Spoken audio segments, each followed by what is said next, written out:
What's up, guys? Welcome to the channel. Welcome back. For some of you, great to see you again. Today, we're going to be discussing why are millennials so depressed. So here we go. Might be the last generation to have experienced the world when it was still truly beautiful. And hear me out on this, because I haven't been able to stop thinking about this since I realized this is where it all changed. And this is the TikTok that you're going to be thinking about all week long. So in order for this to sink in, as long as you're not driving, what I want you to do is close your eyes, because it's the summer of 2006. It's 10 a.m. You're just a kid. You're lying in your bed in your room and you are bored. There is nothing to do because there's nothing good on TV.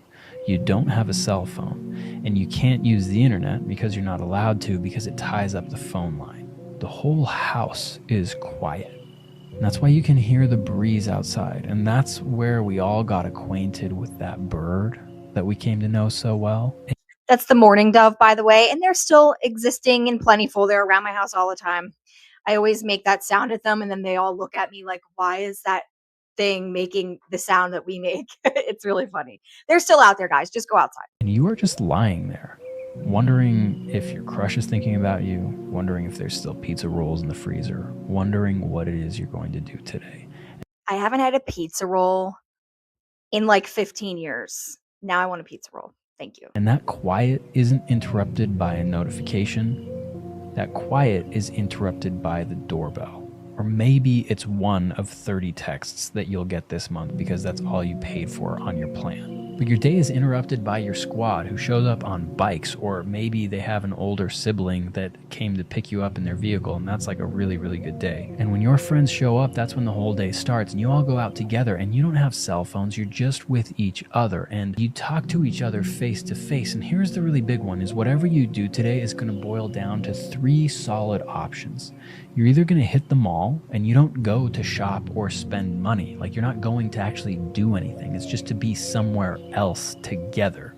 And you're not going to buy anything or spend any money unless maybe you bump into your crush and their friend group, and then maybe you spend the little money that you have in your pocket to go to the movies or hit the food court. But it's not about the movie, and it's not about the food. It's about the people that you're with. Option number 2 is heading over to somebody's house so that you can all be bored together. And this is where the best memories of our entire lives came from. Honestly, I miss those days. So you guys miss those days? Let me know in the comments below. Like, did you? I have so many fond memories of just like going to friends' houses and like walking there and just hanging out all day. And we would be bored, but we would be hanging out, and you would have fun. We would put on music and dance and make food, and it was just so different. He's so right on this. These are the days and memories that are going to stick with you in your mind, that make you happy just remembering them, and they will stick with you until the day you die. And the thing is, they came off the back of a day that was just boring, but you were with your friends, and you don't realize how special that is when you're in that moment. But you will when you're grown. And those moments are memorable because of the people that you're with. Do you notice a pattern here? Because option number 3, which is going to resonate more for the guys, but option number 3 was heading over to somebody's house for a LAN party or a Halo party, and you all just play video games together. And you're playing in the same house. And it's not really about winning, because it kind of is, but it's not. It's about the people who you are physically with. Now I want you to open your eyes, because we flash forward almost 20 years. And everything I just mentioned still happens, but it's all been corrupted by technology, convenience, and making a buck. Nobody is bored today. Every single second of our lives is trying to be captured by a company. And these corporations are doing that in exchange for what they say is convenience. But here's the thing, even though movies come straight to our devices, we are all watching them alone. Even though we can place the order online and skip the line, we are all eating alone. You can still play video games with your friends. Gen Z and Gen Alpha love doing this. There's Fortnite wizards everywhere. Everybody loves these video games, but the thing is it's all pay to play. It's all microtransactions. You don't buy a game and enjoy it until the next one comes out. There's all kinds of DLC content that you have to pay for, but the really, really big one is that Gen Z and Gen Alpha, when they're playing with their friends are in their ear. They're not right next to them. This generation is never going to know what it's like to get a Kilimanjaro and look across the room at your friend like, what just happened? That's over. And he's totally right too about just technology absolutely corrupting everything. And now you don't even own your video games. You don't even own that anymore. You have to continuously pay for it. You have to pay your subscriptions. It's the same with movies. You used to go over to your friend's house and you would put on a DVD. I remember watching like Princess Diaries with my friends, and it was just so different. He's so right. It was about the people you were with. You were having a moment with people. And now it's this weird replicated version of that where you have them in your ear, or you're on FaceTime, or you're on the phone. I don't even know if people even use FaceTime anymore. But yeah, it doesn't feel the same, and you're still alone. You take the headset off and you're in that room alone. You're not still with your friends, still hanging out. It's just like it's like a shell of the interaction that it was before. And we're not bored anymore. Every single second of our day is controlled by devices with people who are telling us how to think and what to think. I'm doing it to you right now. Your mind isn't idle, it's consuming content that's been created by someone else. And that's the final layer on this like corruption of everything that used to be good about having downtime. Capitalism has brought us to this place where no one is ever bored, and goods and services are so easily accessible and so customizable that going to the mall or picking a movie or deciding what to eat is no longer about the people that we do that with. It's about us. I can skip the line, place my order online, but I'm not eating with my friends. And you can see it too. People are a lot more selfish. Even me, like I think to myself sometimes, I need to start thinking about what other people want around me. But everybody, we've all been so hyper individualized because of technology that it's people are, I guess it's almost too uncomfortable to be thinking about what other people want now. Everybody's so accustomed to getting what they want when they want it. I can watch the newest shows on my device, but I'm watching them alone. We're doing the same things today that we used to do, but instead of bringing us closer together, the things that we're doing today are isolating us from the people around us. Families watch their shows on their own devices in separate rooms today. Having friends in 2024 doesn't mean the same thing that it did in 2004. And I'm pretty convinced that human beings are not designed to operate like this. We deserve and need face to face contact with people who genuinely care about us and who we feel we belong in a tribe with. Or Yeah, I feel this all the time. Like I don't have community. Um it's a weird feeling. Let me know in the comments down below. Like, do you feel like you have community? Do you feel like you have friends around you? Even my friends, my closest friends, some of them are gonna watch this. Hey, love you still. I'm not nothing against you personally, but I feel that all my friends and everybody I know seems so overstimulated by technology that we can't even text anymore. We're just like burnt out. Can't even send a text, can't even sit there for a second and think of a response to somebody. It's too overwhelming because we're constantly bombarded with information and opinions and you know news, and it's nonstop. It's not natural. It's really bad for the human nervous system. I really believe that. group with. And it makes me so sad, but so grateful to be a part of a generation that was literally the last generation to experience the world where that still happened pretty frequently. And I guess I'm thinking about this a lot this week when every ad on my phone has been for this new Apple device that you put on your head, and your children are no longer going to recognize you as mom or dad, but just this like half machine, half person thing. I know you can see straight through it to the little person who's asking you for food, the peanut butter and jelly sandwich, but they're not seeing you. You might see them, but we're just like drifting apart as a species. Think about how lonely that is too for kids. Kids are very empathetic and they feel everything. And think about how that must be for them to look at their parents and they're like zoned out on their phone all day, or they're zoned out on watching something on TV or on the computer, and preoccupied with work. Like it's awful for a kid. They need your attention. And the more more that we drift apart, the more that we crave the simpler times when we didn't have all of these distractions. We just had each other. So if you're a millennial and you feel like the world has lost its innocence, maybe that's something that happens with every generation, or maybe this is actually the turning point where humanity stops being what it once was. Let me know where you think we are in the comments. Wow, childhood was great.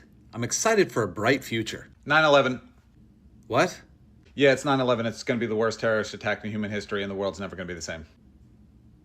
All right, well, I'm sure by the time I get to college, things will... Financial crisis. There's going to be one of the worst financial crises ever. All right, well, whatever. I'm sure by the time I'm 30... Global pandemic. There's going to be a global pandemic that irreparably shifts how society operates. Forever. This is becoming too much for me.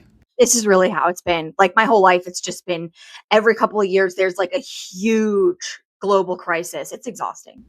All right, well, I was always shown that the key to happiness is just raising a family and owning a home. So I'm just going to focus on that because I'm finally making $100,000 a year. $250,000. Huh? Yeah, you're going to need $250,000 a year for all those things now. Are you kidding me?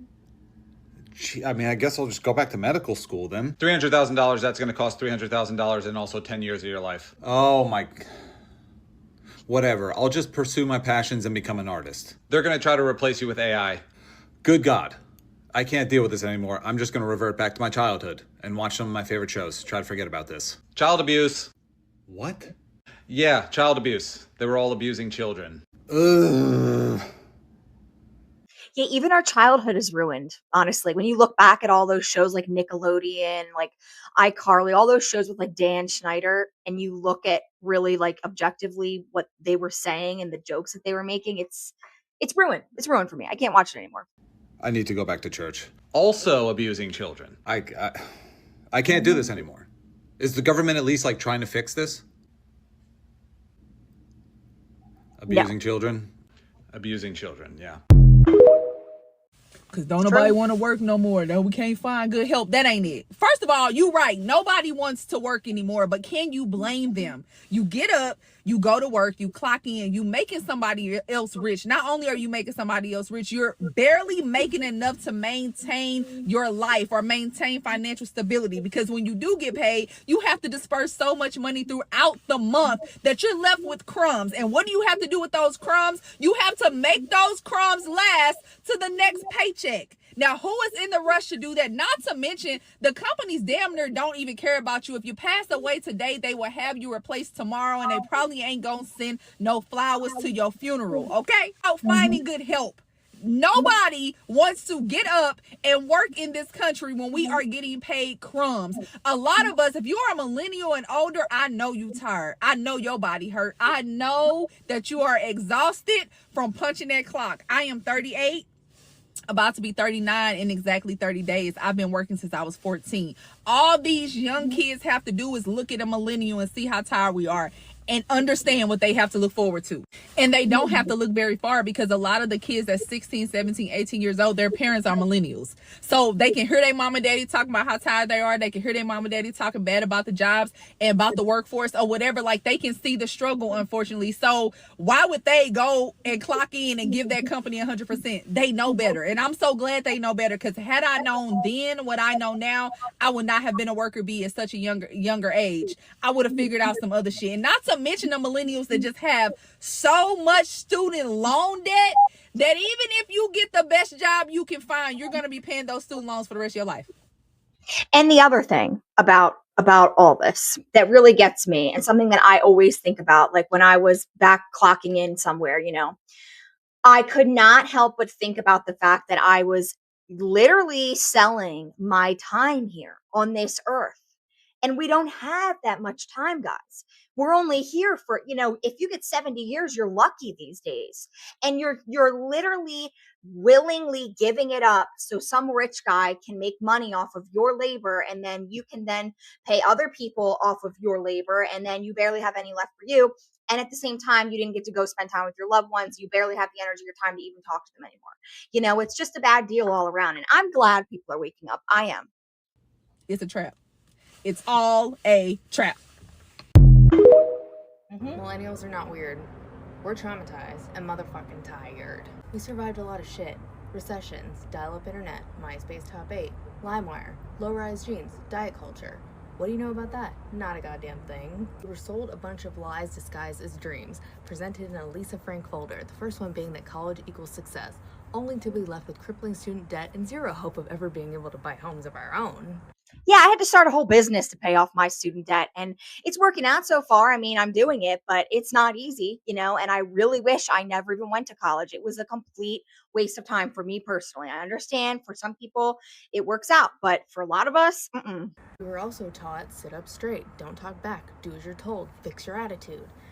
And we did all that with zero mental health support, and now we're unlearning all of that.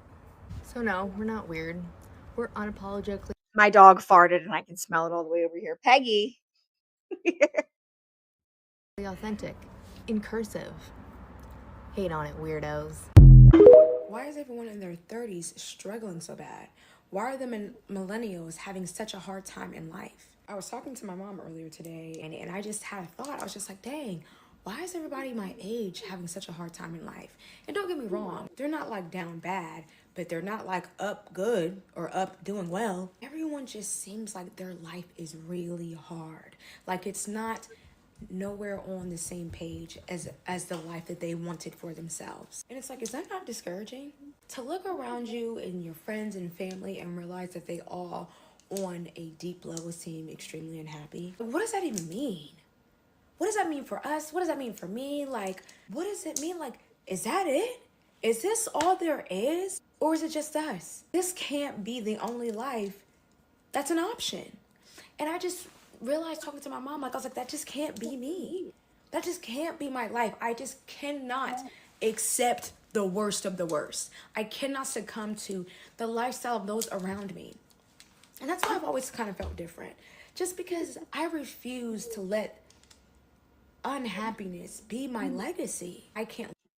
I agree with that. I feel the same way. When I look around and I see people older than me just doing what we're all taught to do and they're miserable and they hate their lives, I just always think to myself, I'm not going to do it. I will not do it. I will do whatever I have to do so that I don't have to do that because I don't want to live like that. I don't want to give away everything, every ounce of me for nothing in return and to not be able to enjoy my time here on this earth. Like, hello, again, you're lucky if you make it to 70. I'm not going to waste all that time for what? You know what I mean? I'm not doing it. Live like that. There's no way we just accept the cards we're dealt and we don't fight tooth and nail with blood, sweat, and tears and our fingers peeling to have a better life. I just can't accept that.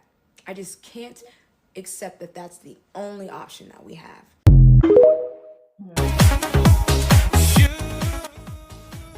Hopefully I don't get copyrighted for this music. This meme is actually more relevant now than it's ever been because there's all these threats of war and everything. It's crazy times, guys. Anyway, yeah, being a millennial is fun. I'm at like the very very tail end. I think I'm like the very last bit of millennials, and it's been quite a ride so far. I kind of look forward ish to what's going to happen in the next few years. I still maintain that I think we can turn things around, and I do think that we can create a much better life and world. Um, but it's going to require, like that girl was just saying, blood, sweat, and tears. Like we're going to have to fight for it, and that's just the cards we're dealt. And we're going to have to just, do something different and make something new because the old system, the old way is just not working for people anymore. Anyway, I hope you guys liked this video. I would love to hear your thoughts down below if you did, or even if you didn't, I'd love to hear your thoughts. If you liked it, I would love if you subscribed as well. That would be great. And I will see you guys in the next one. Have a great rest of your day. Bye.